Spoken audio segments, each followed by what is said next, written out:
প্রধানমন্ত্রীত্ব নেওয়ার পর প্রথম বিদেশ সফরে যাচ্ছেন তারেক রহমান। ২১ জুন মালয়েশিয়ায় সরকারি সফরে যাচ্ছেন তিনি। এরপর সেখান থেকে চীন সফরে যাবেন তিনি। দুই দেশের প্রধানমন্ত্রীর এই সফরে অন্তত ২৪টি সমঝোতা স্মারক বা MOU এবং চুক্তি সই হওয়ার কথা রয়েছে।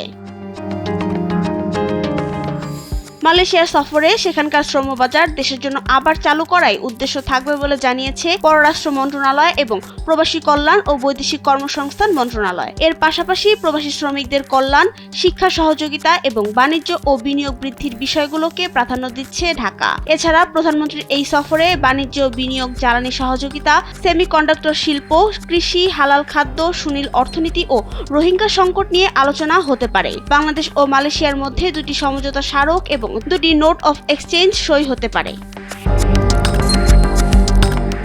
২২ জুন মালয়েশিয়া থেকে চীনের উদ্দেশ্যে রওনা হবেন তারেক রহমান। দেশটিতে তার ৪ দিনের সফরে দুই দেশের মধ্যে ১৬টি সমঝোতা স্মারক এবং ৩টি চুক্তি সই হওয়ার কথা রয়েছে। দুই দেশের মধ্যে বিভিন্ন বিষয়ে আলোচনা হবে, যার মধ্যে বেল্ট অ্যান্ড রোড সহযোগিতা উন্নয়ন, কৃত্রিম বুদ্ধিমত্তার ক্ষেত্রে সহযোগিতা বৃদ্ধি, মংলা বন্দরের সুবিধা সম্প্রসারণ ও উন্নয়ন এবং তাজা কাঁঠাল রপ্তানি উল্লেখযোগ্য। মালয়েশিয়া ও চীনকে বাংলাদেশের জন্য গুরুত্বপূর্ণ হিসেবে দেখছেন আন্তর্জাতিক সম্পর্ক বিশ্লেষক ও সাবেক রাষ্ট্রদূত মুন্সি ফয়েজ আহমেদ। এদিকে প্রধানমন্ত্রীর চীন সফর নিয়ে শুরু হয়েছে আলোচনা। এই সমঝোতার মাধ্যমে চীনের ওপর বাংলাদেশের নির্ভরশীলতা বেড়ে যায় কিনা তা নিয়ে শঙ্কা প্রকাশ করেছেন বিশেষজ্ঞরা। অন্যদিকে এই সফরকে নজরে রাখবে ভারত, যুক্তরাষ্ট্র, এমনটি মনে করছেন তারা। নাবিলা রহিম, সময়ের আলো।